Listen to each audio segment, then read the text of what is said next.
नमस्कार दोस्तों। आज की कहानी है दो बूंद आंसू।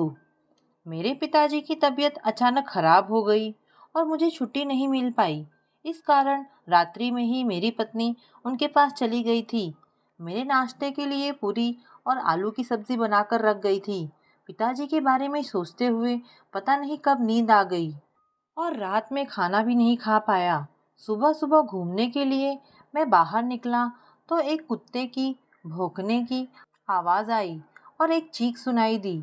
मैं दौड़कर बाहर गया तो देखा फेंके हुए सामानों के बीच में एक 6-7 साल की लड़की गिरी पड़ी हुई थी और कुत्ता उसकी ओर बढ़ रहा था।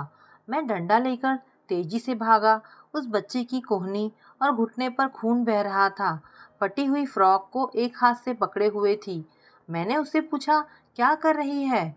वह मुझे आश्चर्य से देख रही थी, मानो कह रही हो कि आप पागल हैं क्या, इतना भी नहीं दिखता। बाबूजी, खाना बीन रही थी। मैंने उससे खड़े होने के लिए कहा, लेकिन दर्द के कारण खड़ी भी नहीं हो पा रही थी। मैंने उसे उठाने के लिए अपना हाथ बढ़ाया, लेकिन वह डर गई। अचानक मुझे जाने क्या सूझा, उसमें अपनी बच्ची नजर आई। मैंने दोनों हाथों से उसको उठा लिया। इस हड़बड़ी में बच्ची घबरा गई और उसके हाथ से फ्रॉक छूट गया। फ्रॉक की पोटली में समेटे गए चावल के दाने जमीन पर गिर गए थे। वह कभी मुझे देख रही थी, कभी चावलों को देख रही थी और उतरने के लिए मचल रही थी। मैं उसे लेकर अपने घर पर आया और बरामदे में बैठाकर उसके पैरों और हाथों को डेटॉल से साफ कर दवाई लगाई। मैंने उससे पूछा, तुम खाना खाओगी?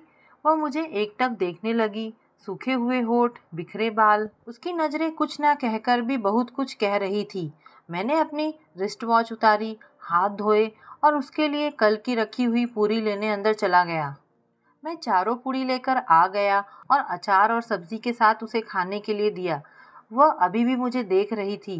मैंने उसे कहा, बेटा तुम मेरे सामने ही खाना खा लो। वह कुछ कहना चाह रही थी, किंतु कह नहीं पा रही थी। मैं पानी लेने के लिए घर के अंदर गया। बाहर आकर देखा, वह लड़की अपने फ्रॉक में कुछ लपेटे हुए भाग रही थी। मैंने उसको आवाज़ दी, लेकिन वह अनसुनी करके लंगड़ाती हुई तेजी से जा रही थी। अचानक मेरी नज़र टेबल पर पड़ी। वहाँ मुझे रिस्ट वॉच नज़र नहीं आई, तो वह मेरी रिस्ट वॉच लेकर भाग रही है। मेरे भलेपन का यह नतीजा निकला। मुंह से गाली निकली कि साले खुद चोरी करते हैं और बच्चों को भी यही सिखाते हैं। मैं तेजी से उसके पीछे चल दिया। आगे आगे वह लंगड़ाती हुई तेजी से भाग रही थी। उसे लग रहा था कि यदि वह मेरे हाथ आ गई तो मैं ना जाने क्या कर डालूंगा। पीछे पीछे मैं भाग रहा था, किंतु नालों और कूड़े के ढेरों के कारण तेज नहीं भाग पा रहा था। आगे जो बस्ती शुरू हो रही थी, बस्ती कहाँ थी, नालों के बीच में बने हुए टूटे फूटे मकानों की श्रृंखला शुरू हुई थी, जहाँ पर हमारी तरह जीवित प्राणी रहते हैं।